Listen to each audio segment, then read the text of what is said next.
Opinião Livre, eu tenho a grata satisfação de conversar com o jornalista Políbio Braga. Políbio, bom te receber.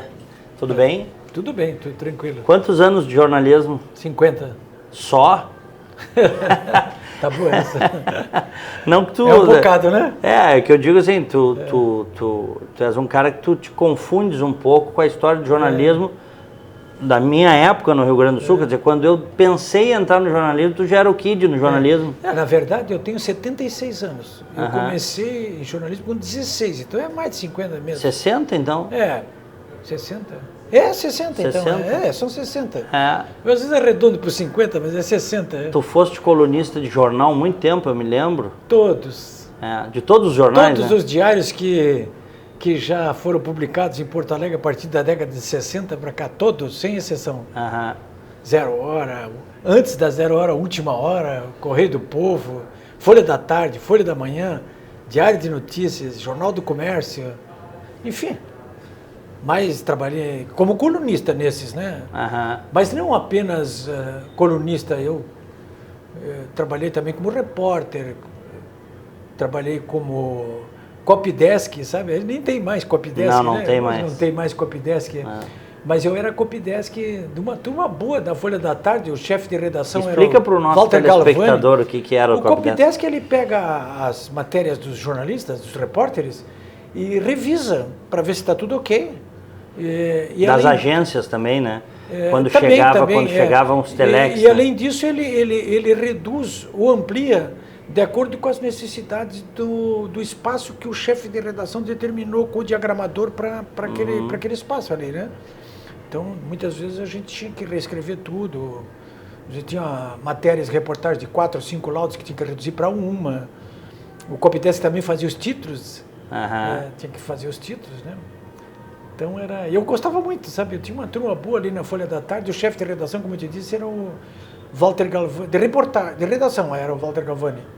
E trabalhava também o Flávio Carneiro, que foi noivo da Ieda Maria Vargas antes dela ser Miss Universo, né? Depois que ela foi Miss Universo, eles cortaram, né? E trabalhava ali, eram 3 copydesk. Eu, o Tonico, que era do jornal O Timoneiro de Canoas, e o Danilo Ucha. Então éramos copydesk. Fui pauteiro também, na 0 Hora fui pauteiro.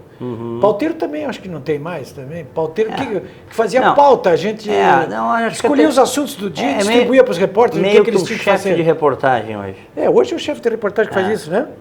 Na época tinha o chefe de reportagem e tinha o pauteiro. O pauteiro entrava bem antes do chefe de reportagem. Então ele tinha que ler todos os jornais, acompanhar tudo que estivesse ali e pautar o que o chefe de reportagem iria distribuir para os seus jornalistas, seus repórteres, para eles saírem a campo e trabalhar, né? Buscar essas informações. Então é pauteiro. Começaste com 16 anos onde? Em Jaraguá do Sul, Santa Catarina. Era um jornal chamado, curiosamente, Correio do Povo. Existe até hoje. Correio do Povo existe até hoje. Aliás, tu és catarinense. Eu sou, sim. Eu nasci em Blumenau. Com meio ano de idade, a minha família foi para Jaraguá do Sul, que fica ali pertinho. Ali eu fiquei até os 16 anos, aí fui para Joinville trabalhar, porque não tinha emprego na minha cidade, e fazer o 2º grau, que também na minha cidade também não tinha, em Jaraguá do Sul. Aí fiquei em Joinville 2 anos. Ali acabei me metendo em política ali, sabe, em Joinville. Né? Me meti em política estudantil, fui eleito presidente da entidade municipal. E depois eu fiquei 2 anos ali, fui para Florianópolis, fiquei 1 ano, aí continuei em política estudantil também, em jornalismo e política estudantil. Aí fui eleito lá para a União Catarinense de Estudantes. Fosse presidente? Fui, e depois de 1 ano depois eu vim para... 1 ano depois eu fui eleito presidente da União Brasileira do Rio, eu fui para o Rio. Fui ser o presidente da Uni dos secundaristas, né? Todo o Brasil. Aí já estava em 63, às vésperas do golpe de 64. E eu, na época ali, era presidente da UBS, que se chama, né? E eu era hoje o equivalente, do ponto de vista ideológico, à esquerda da esquerda do PSOL. Tu eras ultra radical de esquerda. Eu era assim, coisa de pedir para invadir a embaixada americana, sabe? Então, às vezes, quando eu vejo a Luciana Genro falando, esse pessoal, Robaina, né? Eu fico um pouco perplexo, porque eu era assim quando tinha 19 anos. Que eu tinha coração, mas não tinha cérebro, né? É bem isso. Mas depois, já com a idade deles, tem que ter cérebro. Mas eles continuam como se tivesse só coração, né? Então, o que é burrice.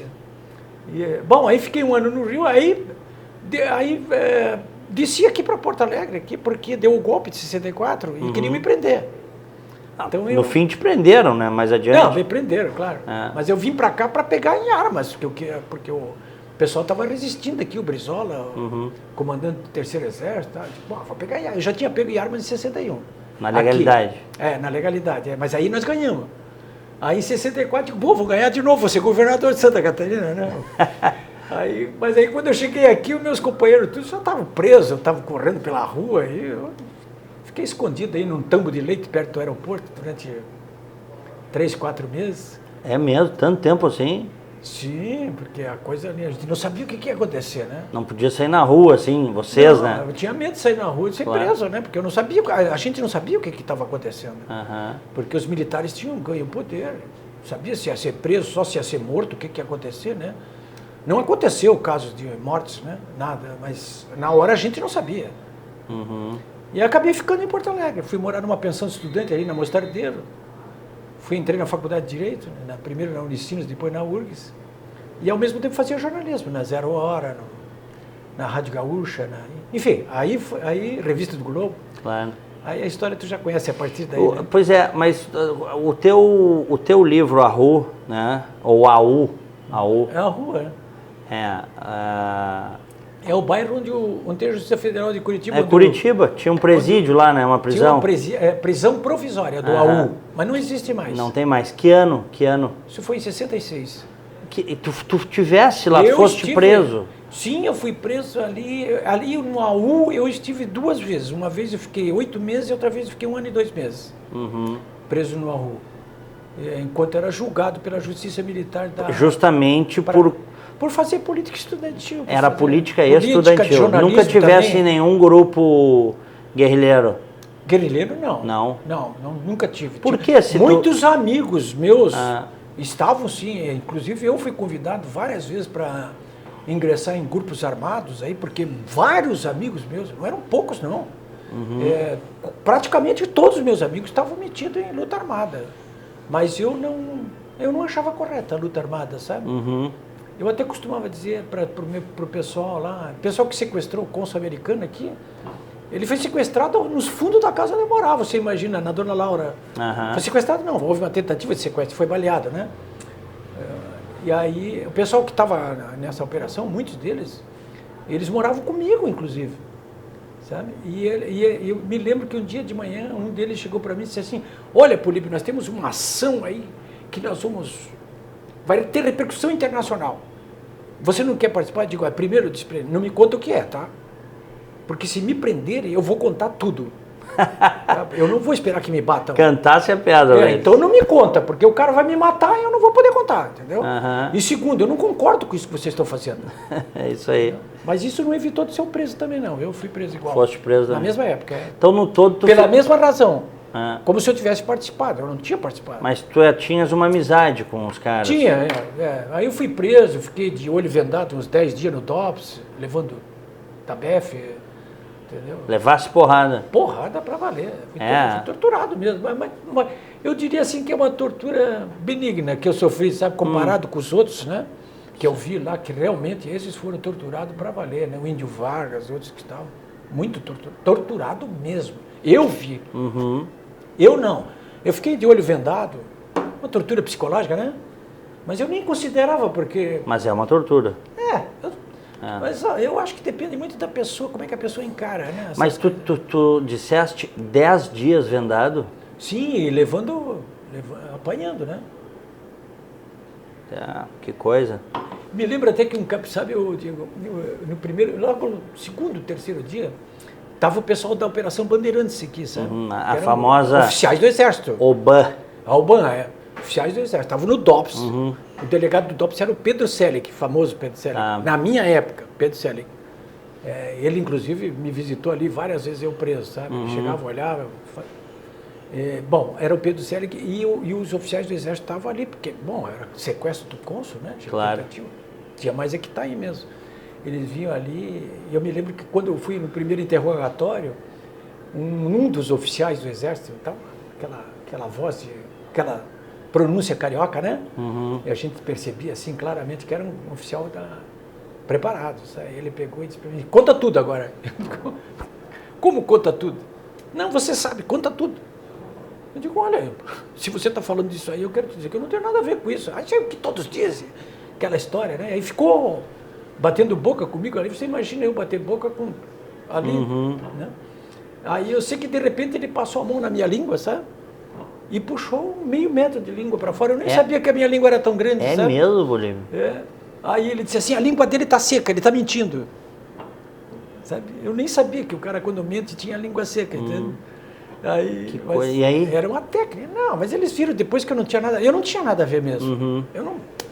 Eu contei o que eu tinha dito, inclusive, para o pessoal. Tipo, olha, não me falem. Eu não quero saber isso aí. Porque eu trabalhava no jornalismo, então a gente que está em jornal é difícil, né? Eu não sou o Flávio Tavares que se meteu na luta armada, né? O Fernando Gabeira, mas eu tinha temperamento para isso, sabe? De pegar, não. E depois enfim. Mas depois de. Bom, mas aí é o seguinte, tu passaste junto com o jornalismo a militar no MDB, né? Te aproximaste do MDB e depois... No MDB propriamente não, não? Sabe? Não, eu tinha... Digamos que eu tinha afinidade total, né, com o PMDB, claro, né? Tinha relações assim fortes, né, com o MDB. Me dava com todo, Otávio Caruso da Rocha, tava todo dia com o Otávio Caruso da Rocha, né? Com o resto do pessoal. Mas não cheguei a me filiar ao MDB, não. Tá. Eu só me filiei no PDT. Depois na quando abertura. Foi criado, depois na abertura. Da abertura, Aí eu me filiei no PDT. Quando o Brizola volta, 79. Quando o Brizola... Um pouquinho antes do Brizola voltar. 79.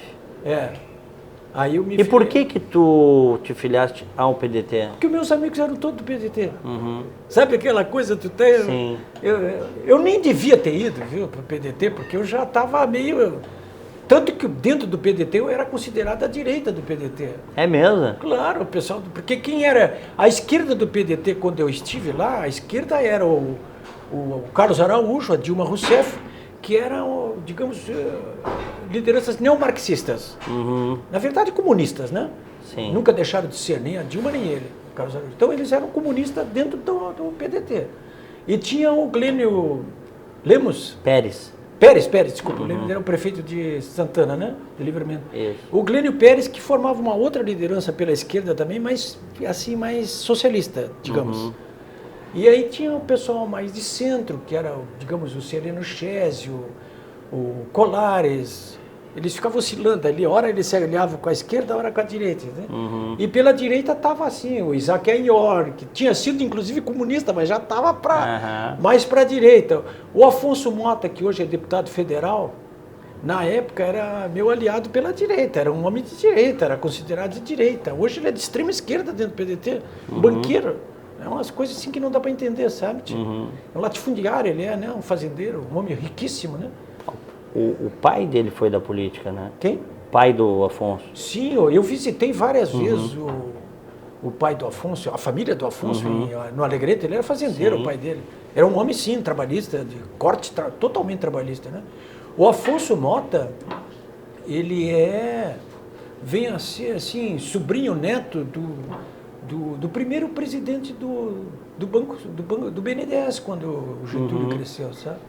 Quando o Getúlio criou. Políbio... O Leocádio Antunes era o primeiro presidente do BNDES, quando o Getúlio criou.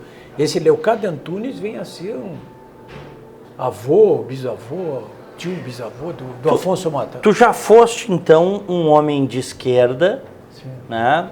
Com uma visão... Extrema esquerda. De extrema esquerda, sim, mas isso lá nos teus primórdios, né? Na tua adolescência. Enfim, depois tu militaste, tu continuavas um homem de esquerda e tal. E hoje, o que o Políbio Braga é? Hoje eu me considero um homem, assim, do ponto de vista ideológico, eu me considero um social-democrata, sabe? Né? Mais para a direita do que para a esquerda, sabe? Tá. Né? Se alguém quiser me caracterizar, assim, o que eu acho é isso, sabe? Tá, mas o que é um social-democrata para ti? O social-democrata é uma pessoa que ela é adepta da economia de mercado, do Estado democrático de direito, né? E da economia de mercado, mas com isonomia social. Entendeu? Quer dizer, então não é assim, eu sou só um defensor do Estado democrático de direito. E na economia eu sou um defensor da economia de mercado. É um cara de direita esse aí. Quer dizer, o que um social-democrata no campo da economia, ele defende também economia de mercado, mas com mais isonomia social, com uma inflexão forte para a isonomia social, como é o PSDB, por exemplo, entendeu? Quer dizer, eu, se eu tivesse que ser de algum partido, com certeza seria do PSDB. E nunca fui. Mas a minha cabeça eu considero a minha cabeça é do PSDB, da direita do PSDB. Entendeu? Mais pro Dória, digamos assim, sabe, pro Alckmin, do que do Aécio, do que para quem é o Aloysio Nunes Ferreira, o Serra, que eu considero a esquerda do PSDB, né? Agora, Políbio, não sei se tu ficou satisfeito com a minha Fiquei satisfeito, ficou claro para mim. No Brasil se faz muito essa diferença, né? Como se, não estou dizendo que é o teu caso, mas quando se fala assim em liberalismo, a ideia que o macro, assim, que as pessoas de maneira geral têm é que o liberal não se importa com o outro, de que o liberal, na verdade, não acredita em políticas sociais. Na verdade, eu acho que acredita. Só que o liberal acredita em coisas comedidas. Não isso que se tornou o Brasil. O Brasil hoje, no papel e no gasto, é um estado de bem-estar social que não funciona. Não, o Brasil está... Isso tem que refundar a República, né? Pois é. Isso aqui não tem jeito, né? Porque essa Constituição de 88, ela criou um híbrido ali de parlamentarismo com presidencialismo que não deu certo, né? Não podia dar certo e não deu certo. Então, se nós não refundarmos a República, isso aí não tem solução. Como seria isso, na tua opinião? Refundar a República significa que o próximo presidente da República, no primeiro dia, tem que mandar uma proposta para Congresso, para convocação de uma Assembleia Nacional Constituinte exclusiva, para escrever uma nova Constituição e refundar a República, fazer com que os poderes realmente sejam autônomos entre si, né? Porque hoje é uma sujeição total do Poder Legislativo e do Poder Judiciário ao Poder Executivo, né? Ele está sujeito àquilo ali. Isso aí levou a uma mancebia entre os três poderes e que resultou na formação dessa organização criminosa em que se transformou o PT, né? Antes nós já tínhamos também crimes de corrupção, mas o PT veio aí e pegou toda aquela corrosão e organizou aquilo ali, organizou o roubo, né? Uma coisa é você ter gente roubando, outra é você começar a organizar as quadrilhas para assaltar. E foi o que o PT fez. Eles foram competentes, né? Eles são bandidos muito competentes, né? Mas os bandidos você sabe que eles fazem as coisas. Você imagina essas quadrilhas tendo na mão o executivo, o judiciário, o legislativo. Não sei como é que eles ainda caíram. Não sei como é que ainda... É incrível, né, que tenham caído, tio. É uma coisa... Por que eles caíram, na tua opinião? Eles caíram porque exageraram na dose. Eles exageraram na dose, passaram todos os limites, né? Então o país começou a entrar num parafuso tremendo do ponto de vista político, porque o governo perdeu a sua governabilidade, você sabe disso, né? Quando a presidente Dilma Rousseff não conseguiu mais passar nada pelo Congresso, ela perdeu a governabilidade e o apoio dos partidos. Então, governo nenhum pode governar sem governabilidade.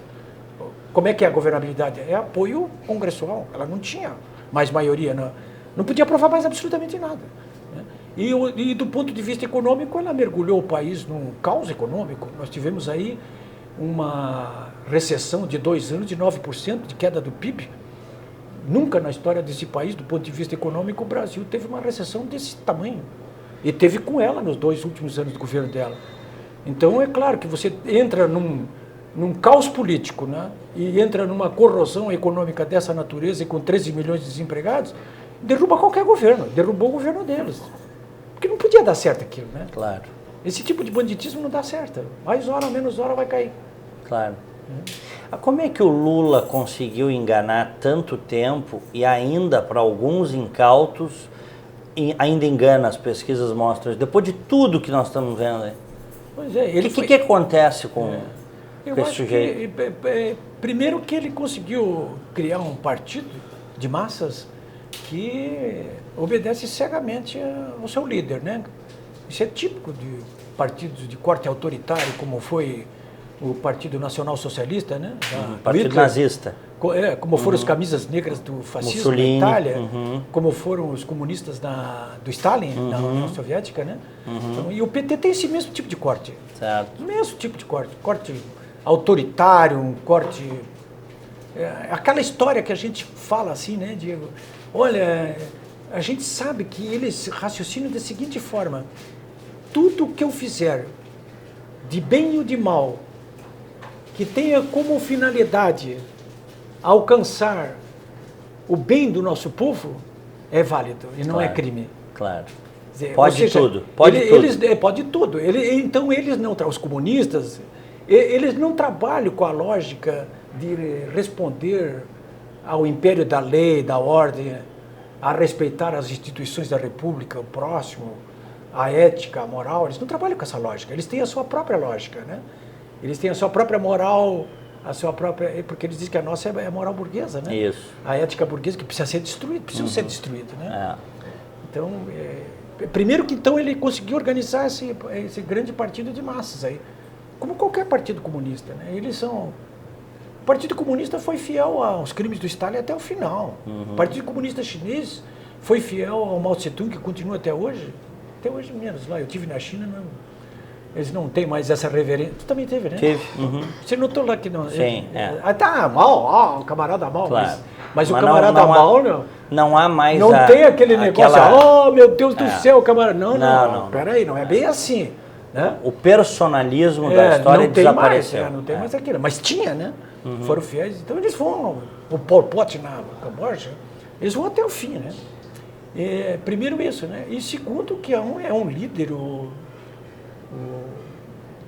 Lula, né? Ele é um líder realmente carismático, é uma pessoa, ele tem uma personalidade, eu diria assim, ele é um sociopata, né?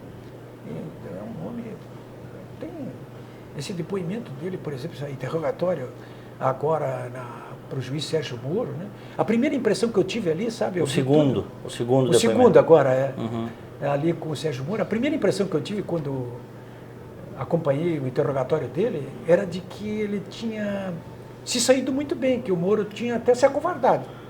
Mas depois, olhando bem todas as fitas e vendo ali, deu para perceber que nós tínhamos diante de nós ali um cão enraivecido, furioso e encurralado.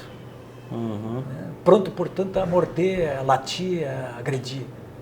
E o Moro teve o bom senso, como bom domador, de levá-lo do começo, meio e fim a contento, sabe? E ele saiu dali muito menor do que quando entrou. Ele acabou se comportando ali como réu e não como líder político. E abriu o caminho para uma próxima condenação aí. Ele vai ser preso, Lula? Bom, você sabe, só para recapitular aí para as pessoas, né? Ele foi condenado a 9 anos e 6 meses de cadeia, no primeiro inquérito que tratou do triplex do Guarujá. Ali 9 anos e 6 meses. O Moro condenou, o Ministério Público e o Lula recorreram ao Tribunal Regional Federal da 4ª Região aqui em Porto Alegre. Está aqui o recurso deles, dos dois lados, está aqui. 8ª turma, né? 8ª turma. Essa 8ª turma, essa semana mesmo, o relator pediu para aumentar a pena de prisão do Zé Dirceu. De 26 anos para 40 anos, né?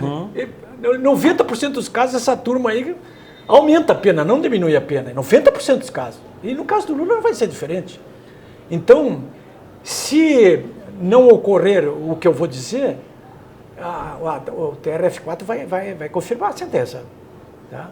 Como existe uma jurisprudência do Supremo Tribunal Federal, dando ao juiz a opção de prender ou não, caberá ao TRF4 prender ou não.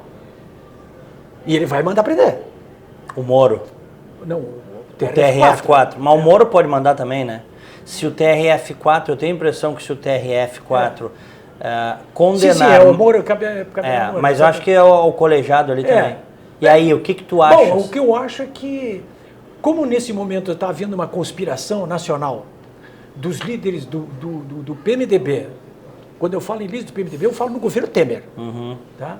Como está havendo hoje uma união do governo Temer com o PSDB do Aécio Neves, com o PT do Lula, eles estão unidos. O Partido Progressista também, o PP. Esses 4 grandes partidos estão unidos nesse momento. As quadrilhas se juntaram. Se juntaram para acabar com a Lava Jato. Já tentaram várias vezes.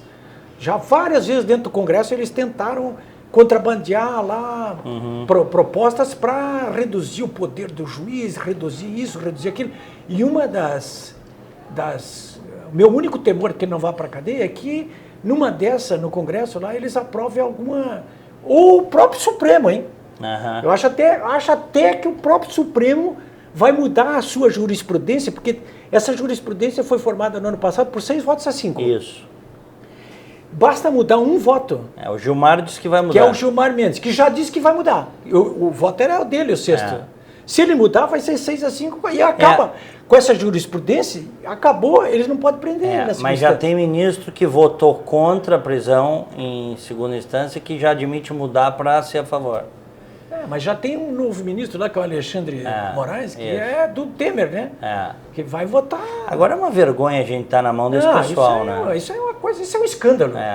Isso é outra coisa que tem que mudar. Quer dizer, esses ministros dessas cortes superiores aí não pode ser nomeada pelo presidente assim e aprovado pelo Congresso. Isso tem que ter meritocracia nisso aí, não acha? Quer dizer, então, olha aqui, isso aí vai. O juiz começa lá em primeira instância, vai para a segunda instância, vai para a terceira instância, não é isso? Pode dizer que hoje você quem bota são os juízes? Qualquer advogado lá, esse Dias Toffoli, o ministro nomeado pelo Lula, esse sujeito, ele rodou numa prova, numa disputa para cargo de juiz. Dois concursos. Fez 2 concursos, tomou pau nos 2. E aí é nomeado o chefe de todos os juízes do Brasil. Que isso? Isso não existe, né? Quer dizer, isso é uma esculhambação, né? É verdade. Políbio, o que vai acontecer no ano que vem, na tua opinião, com a tua experiência, eleição presidencial? Olha, eu acho, sabe, ao contrário, hoje eu estava conversando com uma pessoa que estava assim muito desanimada, e eu estava dizendo para ele, eu digo, olha, você não desanime, rapaz. Ele dizia assim para mim, ele disse o seguinte, era um publicitário, meu amigo, ele disse assim, Políbio, cada vez que eu olho o teu blog lá, eu saio assim, digo, mas não é possível, só tem coisa ruim. Eu disse, tu tá enganado, rapaz, no meu blog só tem coisa boa. Aí ele disse, mas como? Eu digo, o que tu leu hoje no meu blog? Tu leu o seguinte, uma nova denúncia do Janot contra o presidente da República que cometeu crimes de corrupção, segundo ele. Isso é uma má notícia? Eu nunca vi um presidente tomar uma denúncia no pleno exercício do cargo por parte do Procurador-Geral da República. Com razão ou sem razão, não me interessa. Olha, qual é a outra notícia que eu vi? O Palocci dizia que entregou dinheiro vivo, mensalões de 30 e 50 mil reais em mãos para o Lula. O ministro da Fazenda do Lula, o homem de confiança dele. Não é uma maravilha o sujeito desse fazer uma delação dessa? Claro. Quer dizer, o Joesley Batista, preso lá em Brasília, foi para São Paulo, né? Isso. O advogado dele, o Cacá, disse, olha, não sei se não levaram ele para assassiná-lo. Mas que maravilha, não? Quer dizer, o cara mais rico do Brasil, rapaz. O advogado dele está com medo de que ele vá ser assassinado. Eu não acho que deva ser assassinado. Claro. Não me entendam mal. Sim, mas o cara achar que um cara rico daquele pode ser morto, rapaz. Quando que se pensou? Nem preso, quanto mais morto. Rico não ia preso no Brasil, imagina morto. Político também não ia preso, né? Então, isso não são boas notícias? Então, o que vai acontecer no ano que vem, na minha opinião? Na minha opinião, nós vamos eleger no ano que vem um candidato que tenha compromissos com a refundação da República, que restabeleça a moral, que restabeleça a ética, que restabeleça o respeito à lei, que contemple os interesses da família, da sociedade brasileira, entendeu? Do Estado Democrático de Direito, da economia, sabe? Que restabeleça a ética e a moral nesse país. E onde é que está esse candidato aí? Hein, Políbio? Quem é? Ele já existe ou ele vai surgir? Olha, se não existe, eu acho que tem alguns nomes aí, por exemplo, que eu vou elencar aqui, sabe? Não quero dizer que sejam meus candidatos, né? Mas o Bolsonaro é um nome, tá? Eu acompanhei aqui o Álvaro Dias aqui em Porto Alegre, acho que acho que seria um bom nome também. O próprio João Dória, entende? Né? Os outros, quem mais tem aí? O Alckmin, né? Meu voto não leva, porque eu acho que ele não é um homem capaz de fazer isso, né? O Lula, então, nem pensar. Ciro Gomes. O poste do Lula, que é o Fernando Haddad, ex-prefeito de São Paulo, também não. Ciro Gomes, Aliás, Marina. no PT ninguém, né? E o Ciro Gomes, então, né? Se eu gostasse de louco, estava no São Pedro, né? Então, acho que não é por aí. Mas, de qualquer maneira, eu acho que daqui até lá ainda temos muito tempo, sabe, pela frente. Pode surgir, na tua opinião, um outsider, alguém de fora, Sim, o Joaquim Barbosa, que vai incendiar daqui a pouco? incendiar, eu não sei, mas o Joaquim Barbosa... Não, incendiar no sentido de ter chance, realmente. Eu acho que pode sim aparecer alguém aí. Se não aparecer, eu acho que essa eleição, se ficar como nós estamos hoje, essa eleição é do Bolsonaro. Eu não vou votar nele, hein? Mas eu acho que essa eleição é dele. Se ficar como está, né? Polarizado desse jeito. Né? Sim. E você vai fazer o quê? Porque já tem gente pedindo o seguinte, olha aqui, ó, vão fuzilar todo mundo, né? Dos dois lados, eu já vi conversa dos dois lados.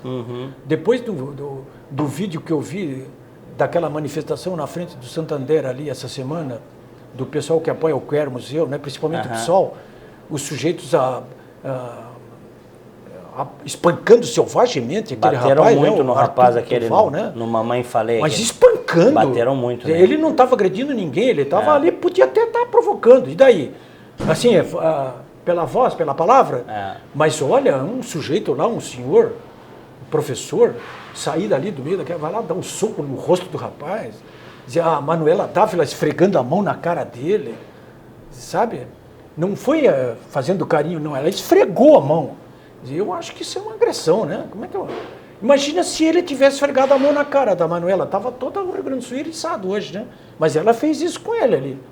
E ele foi espancado por várias pessoas, com bandeirada, com tudo. Então tem um clima aí muito, assim, muito violento, né? Tá um clima ruim, não tá bom. E dos dois lados, viu?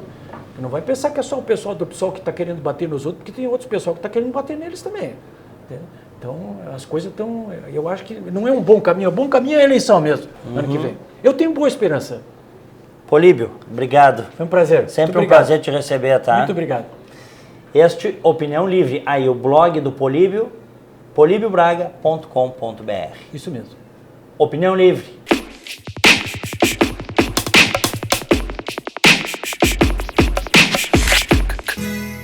Ser gaúcho é preservar as tradições, é valorizar a educação e acreditar que um futuro melhor nasce nas páginas de um livro. É nossa tradição trabalhar duro. Temos orgulho do suor que escorre do rosto. Ele reconforta a alma e sedimenta uma vida digna. É nossa tradição valorizar o passado para desenvolver o futuro. CMPC Celulose Rio Grandense. Desenvolvimento é a nossa tradição. A vida é assim. Chove, faz frio, acaba a luz. A vida é assim.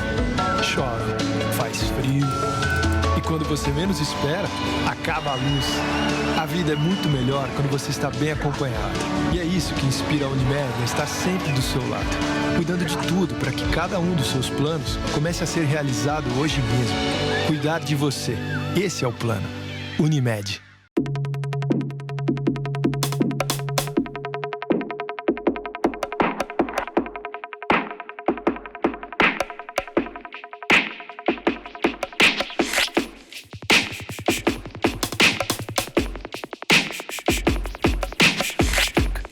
Programa Opinião Livre, e eu agora recebo Eurico Salles, um dos grandes nomes da fotografia em nível nacional, sujeito talentoso, viajado, premiado e que acaba de lançar sua mais recente obra, Rio Grande do Sul, Homens e Máquinas.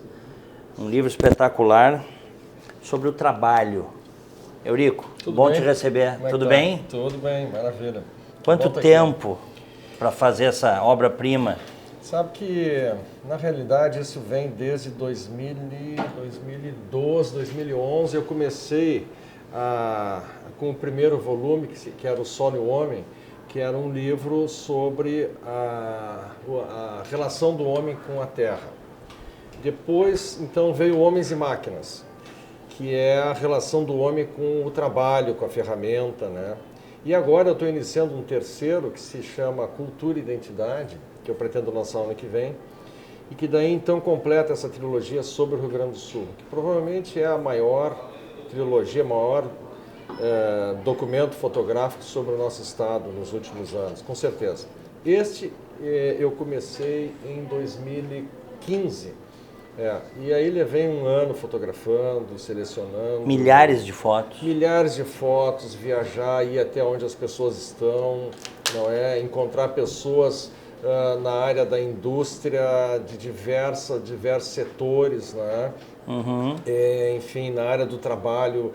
Não é só um livro focado na indústria, mas aí eu tenho o João Besbate, que é um escultor, tem o sapateiro, tem o serralheiro, enfim, tem várias pessoas aí que têm a sua relação com a ferramenta, não é? Como que ela se relaciona, como é que isso aí interfere na vida dela e ela na vida do seu trabalho, enfim.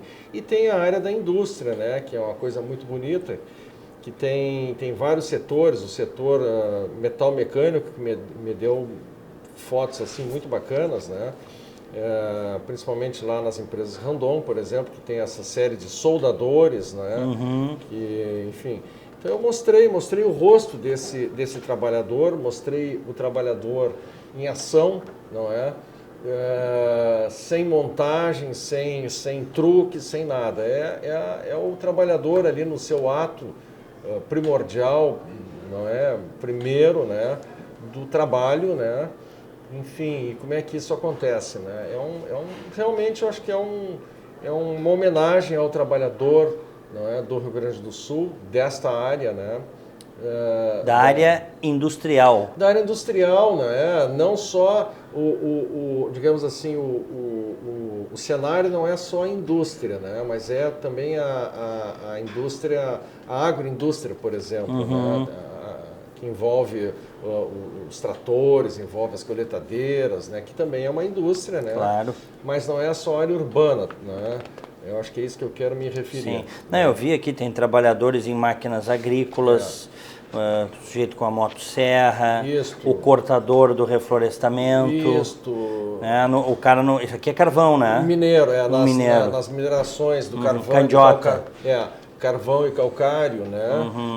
Enfim, né? Ô Eurico, tem um texto aqui, A Forja do Futuro.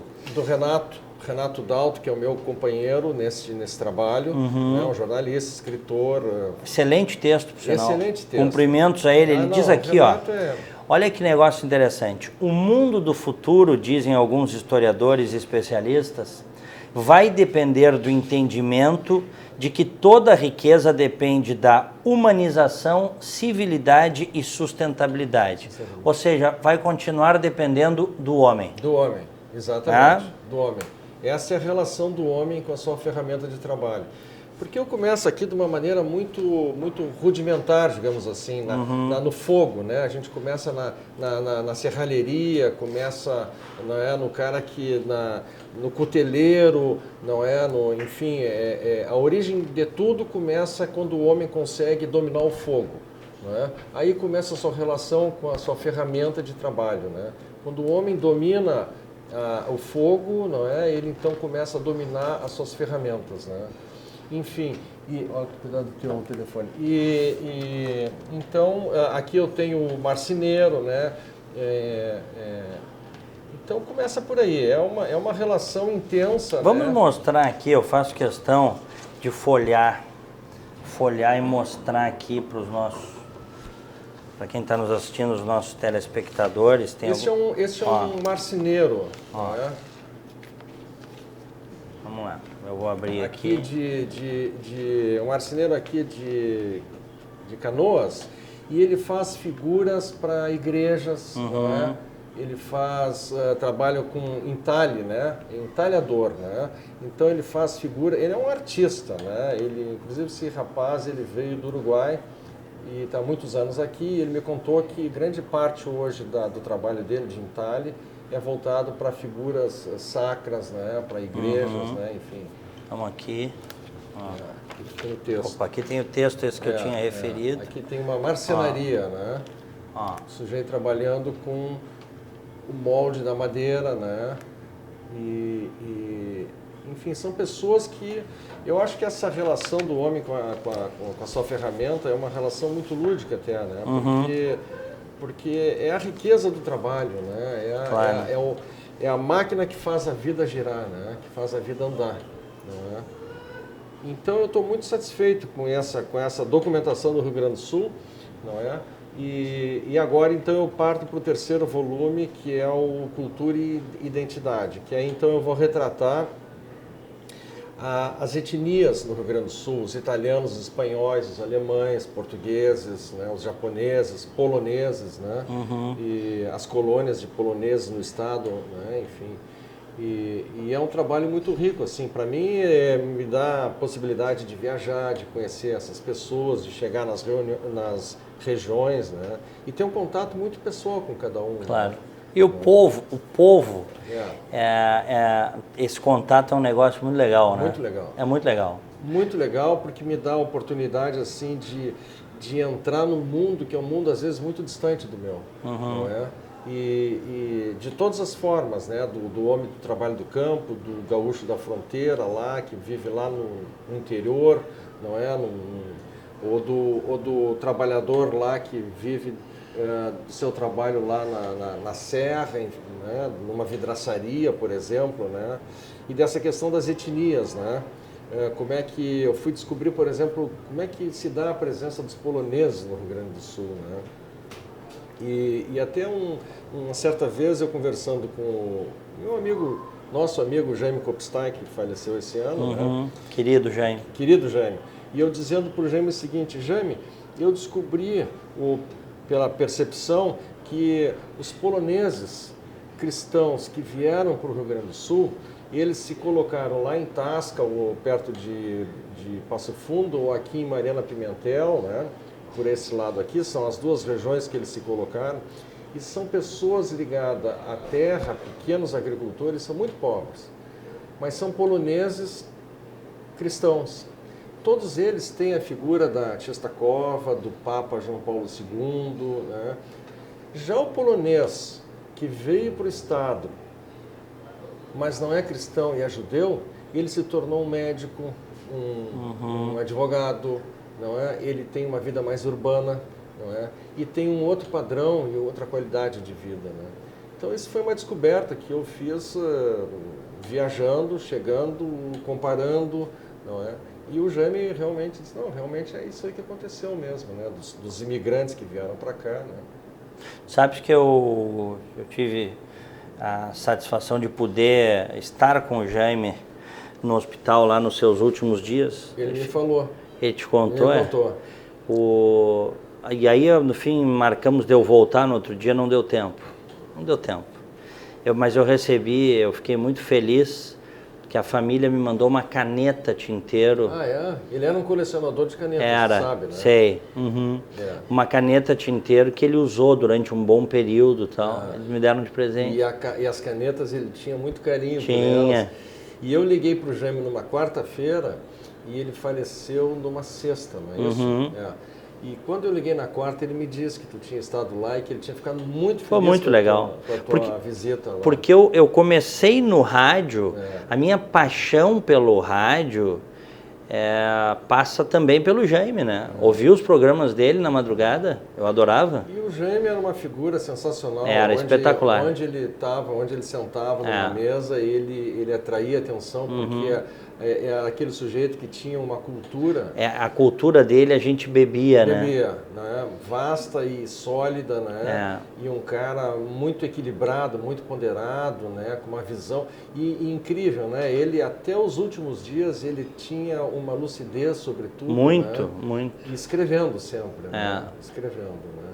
Eu sempre provocava ele, Jaime, tu tem que voltar a publicar o que tu escreve, né? Mas ele sempre pensava nisso, né? O Marquinhos Abreu, amigo nosso, organizava um pouco o blog dele na internet, mas também dizia isso para ele, Jaime, tem que voltar a escrever, publicar em jornal, rádio, coisa assim, mas não deu tempo. Não deu.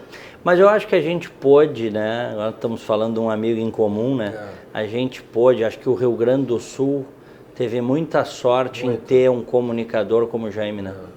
Que bom que né? Que bom que tu bebeu ali daquela fonte. Aprendi ali, muito né? ali. Muito. Bom. Dá pra gente notar que tu tem uma formação. Gosto muito do Jaime, muita saudade. Eurico, a tua paixão pela foto começou como? Tia, tu sabe assim que eu sou um autodidata, eu não passei em universidade pelo contrário, eu fiz outro curso, né? Eu não cheguei a terminar, mas fazia um outro curso, que era o curso de Direito. Mas quando eu era jovem, tinha lá meus 12, 13 anos, ou coisa parecida, em Bagé, eu morava lá, começou a me despertar muito essa interesse pela fotografia, não sei porquê, talvez por capas de disco, coisa semelhante, né? E essa história eu já contei várias vezes, e eu conto aqui de novo, que eu visitei um retratista, esses retratistas de retrato de família e retrato de 3x4, e ele olhou para mim, o senhor, e disse, olha, se tu quiser aprender a fotografar, tu tem que aprender a compor, a enxergar através do quadrado, e compor. Eu disse, tá, mas como é que eu vou fazer isso? Nem câmera fotográfica eu tenho. Eu disse, não, tu faz assim, tu pega uma caixinha de fósforo, faz um furinho e olha através dela. E eu fazia isso. Essa foi a técnica. Foi a minha primeira câmera, uma caixinha de fósforo. Né? Eu, durante um tempo, eu usei a caixinha de fósforo como... Eu andava com ela no bolso. E Bagé é uma cidade de uma arquitetura histórica muito bonita, né? Com aquelas esquinas e portas e casarões e aquelas paredes carcomidas pelo tempo, né, e pelo vento. Então, isso me proporcionou, eu tenho a impressão, né, de ter um olhar sobre essas texturas, né, com aquelas pessoas caminhando, enfim. Eu entendo que seja daí. E os meus primeiros 10 anos como fotógrafo, foi montar um laboratório em casa. Eu sou do tempo do analógico, do filme, da química, do processo fotoquímico, né? Meus primeiros 10 anos foi fazer fotografia em preto e branco, revelar, ir para o laboratório, queimar filme, papel, fazer tudo que é tipo de experiência, né? E não era barato, né? Não era barato. Aí, em determinado momento, eu resolvi fazer da fotografia a minha profissão, mudei para Porto Alegre. E aí, então, eu entrei no mundo da publicidade. Depois, então, eu tive alguns anos trabalhando com a revista Veja. Fui fotógrafo durante 3 anos da Veja e da Exame. Fiz muita capa de disco aqui no Rio Grande do Sul. Não é? E depois, então, migrei todo esse processo do analógico para o digital. Não é? A gente teve que se atualizar, enfim. Né? E aí, então... Em determinado momento, eu resolvi fazer um livro para a Companhia Ipiranga, não para a Companhia Ipiranga, mas que tinha muito a ver com a história da Ipiranga, que era Os Apaixonados por Carro. Depois desse primeiro livro, que teve a abertura de um texto do Rui Castro, eu fui para os Estados Unidos, morar lá, em Santa Cruz. Moramos na mesma cidade? Na mesma cidade. E quando eu voltei de Santa Cruz, da Califórnia, eu disse, olha, não vou mais trabalhar com publicidade. A partir daqui, eu vou migrar para um novo caminho, que é um caminho desconhecido, que é um caminho novo e que é um caminho que eu vou ter que empreender, que é me tornar um editor, não é?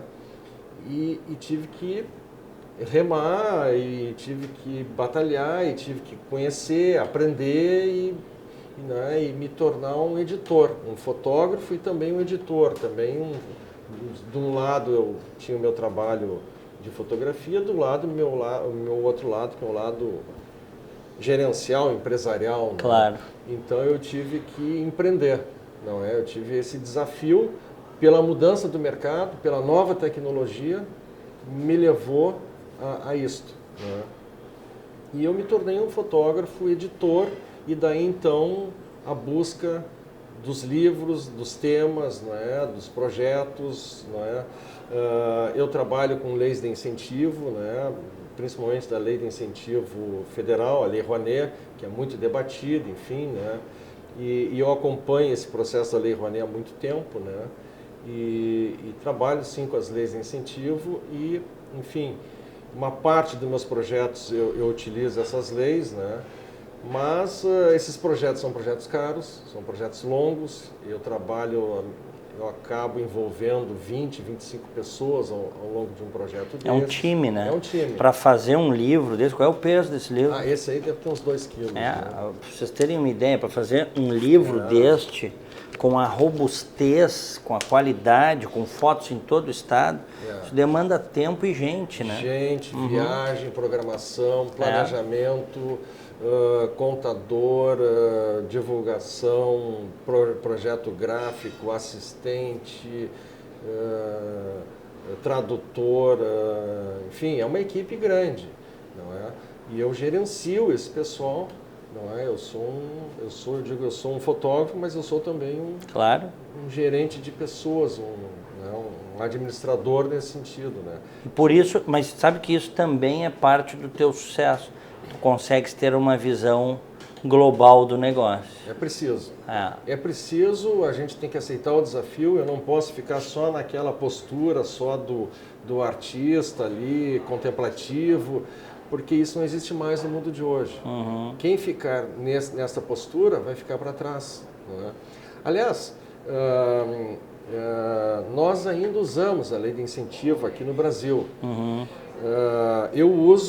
Eu tenho algumas críticas sobre a própria lei. Ela pode ser aprimorada. Ela né? deve ser aprimorada e o objetivo é que ela seja, num futuro, digamos assim, superada. Não é?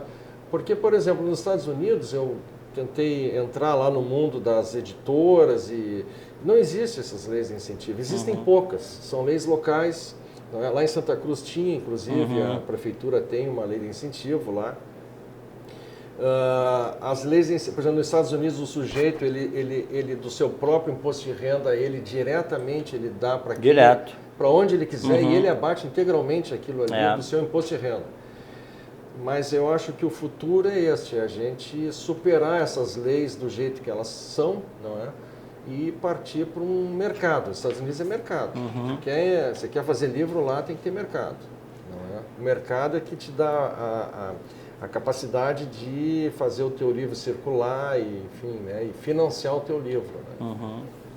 Assim Eurico, obrigado, viu? Te agradeço muito por estar aqui, divulgar o trabalho. Show de bola. Show de bola. Bacana. Orgulho para nós, viu? E eu estou com uma exposição no Memorial do Rio Grande do Sul, que fica até 19 de novembro. São 48 imagens que estão lá com patrocínio da Braskem e com financiamento da lei do LIC do Rio Grande do Sul. E está lá no memorial para as pessoas assistirem, verem, terem contato, gostarem ou não gostarem, terem críticas. Exposição né? de qualidade, Memorial do Rio Grande do Sul. Muito bacana. Excelente. Um espaço muito bom lá. Excelente, aberto ao público, né? Aberto ao público, censura zero. Pode ir. Valeu, Eurico. Grande abraço. Valeu. Este é Opinião Livre.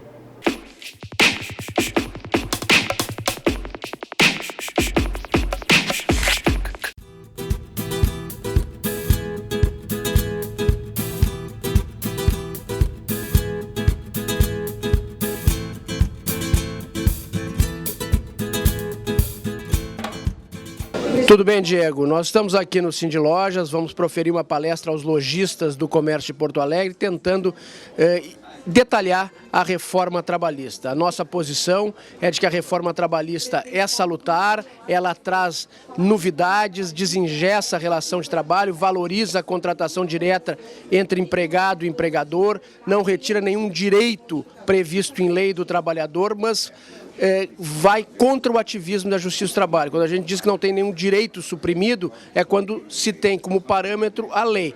Eu poderia falar de novidades que nós temos na Justiça do Trabalho. trabalho, que são muitas, mas isso daria uns 3 programas, Diego, porque é uma verdadeira revolução. E se abre também um grande espaço, a partir de uma decisão do STF, de valorizar a negociação coletiva. Sindicato de empregados e sindicatos patronais podem construir as suas regras específicas para a categoria, ou mesmo um sindicato de empregado e uma empresa através de um acordo coletivo que, a partir de agora, se sobrepõe, inclusive, à convenção coletiva.